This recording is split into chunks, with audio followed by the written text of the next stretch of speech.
Assalamualaikum warahmatullahi wabarakatuh. Hai, apa kabar sahabat Alpedia TV? Senang sekali bisa bertemu lagi dengan kalian. Pada kesempatan kali ini, kita ditemani sama Bunda Alpedia. Terima kasih atas kehadirannya Bunda. Pada kesempatan kali ini, Bunda mau bercerita tentang apa? Ya, hari ini Bunda membawakan cerita kisah salah seorang sahabat Rasulullah Shallallahu Alaihi Wasallam yang bernama Abu Dujana. Wah, sepertinya menarik ya. Oke Bunda, silakan bisa dimulai ceritanya. Pernahkah kalian mendengar nama Abu Dujana? Ya, Abu Dujana merupakan salah satu sahabat Nabi Muhammad SAW yang sangat taat pada Allah Subhanahu wa Ta'ala. Kisah hidupnya membekas di hati Rasulullah. Bahkan Rasulullah pernah menangis setelah mendengar cerita kelaparan yang dialami keluarga Abu Dujana. Suatu hari Rasulullah menegur Abu Dujana karena setiap usai menjalankan ibadah sholat subuh, dia langsung pulang ke rumah. Abu Dujana tak pernah menunggu pembacaan doa yang dipanjatkan Rasulullah sampai selesai. Suatu hari Rasulullah bertanya kepada Abu Dujana, "Wahai Abu Dujana, apakah kamu tidak punya permintaan yang perlu kamu sampaikan kepada Allah Subhanahu wa Ta'ala sehingga kamu tidak pernah menungguku selesai berdoa? Kenapa kamu buru-buru pulang begitu? Ada apa wahai Abu Dujana?" Kemudian Abu Dujana menjawab, "Ya Rasulullah, kami punya satu alasan." "Apa alasanmu? Coba kamu utarakan," perintah Nabi. "Begini ya Rasulullah, rumah kami berdampingan persis dengan rumah seorang laki-laki. Di atas pekarangan rumah milik tetangga kami itu terdapat satu buah pohon kurma menjulang, dahannya menjuntai sampai ke rumah kami. Setiap kali ada angin bertiup di malam hari, kurma-kurma tetanggaku tersebut saling berjatuhan dan mendarat di halaman rumah kami," kata Abu Dujana mulai bercerita. "Ya Rasulullah, kami keluarga orang yang tak berpunya. Anakku sering kelaparan, kurang makan. Saat anak-anak kami bangun, apapun yang didapat, langsung mereka makan.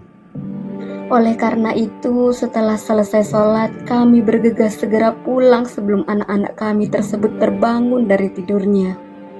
Kami kumpulkan kurma-kurma milik tetangga kami tersebut yang berceceran di rumah. Lalu kami hantarkan kepada pemiliknya," sambung Abu Dujana. Abu Dujana melanjutkan bercerita.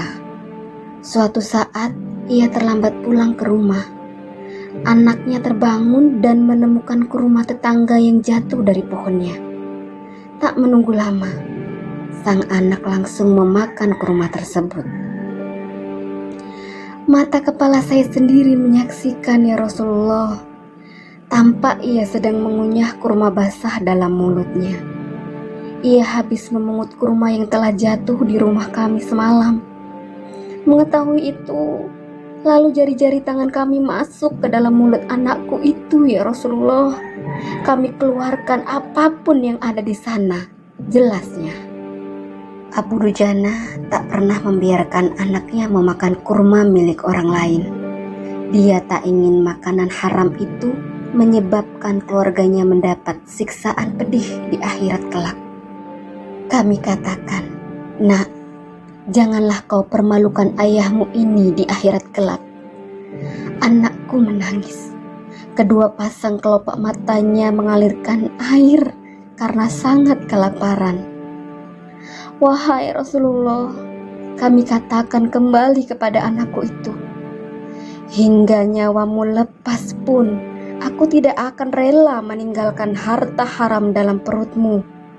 Seluruh isi perut yang haram itu akan aku keluarkan dan akan aku kembalikan bersama kurma-kurma yang lain kepada pemiliknya yang berhak. Pandangan mata Rasulullah langsung berkaca-kaca mendengar pengakuan Abu Dujana. Butiran air mata mulianya berderai begitu deras. Rasulullah mulai mencari tahu siapa sebenarnya pemilik pohon kurma yang dimaksud Abu Dujana. Abu Dujana pun menjelaskan, pohon kurma tersebut milik seorang laki-laki munafik.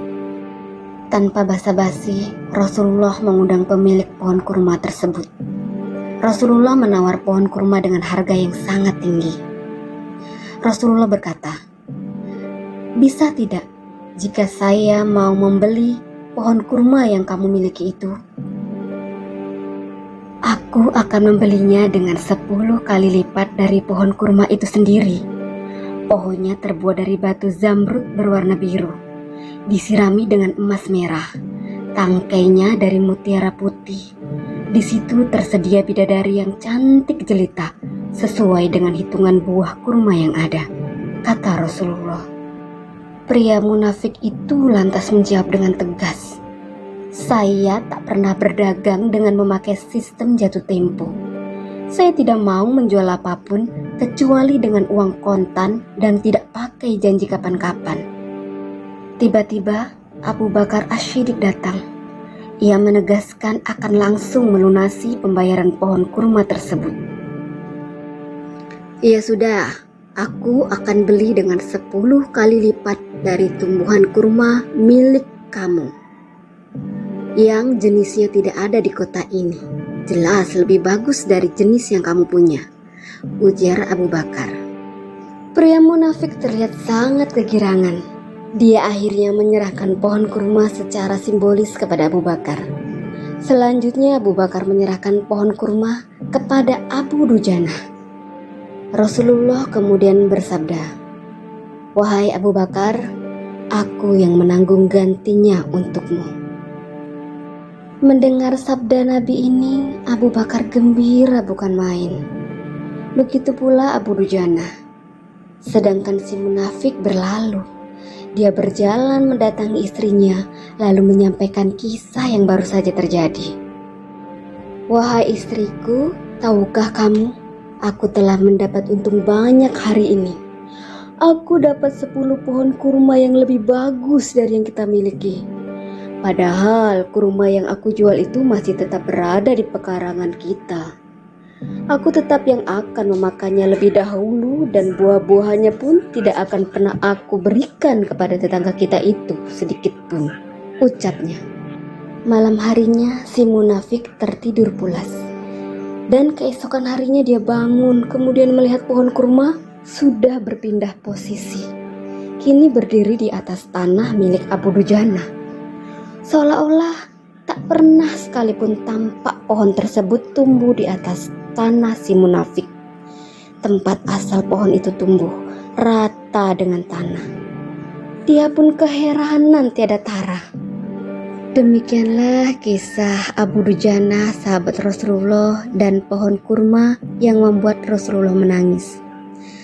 Hikmah yang kita petik dari kisah ini adalah kehati-hatian para sahabat menjaga diri dan keluarganya dari makanan yang haram. Kemudian pohon kurma yang berpindah posisi itu adalah salah satu mukjizat Nabi Shallallahu Alaihi Wasallam yang langsung dirasakan oleh sahabat Abu Dujana. Demikianlah kisah hari ini yang bisa saya ceritakan. Terima kasih sudah mendengarkan.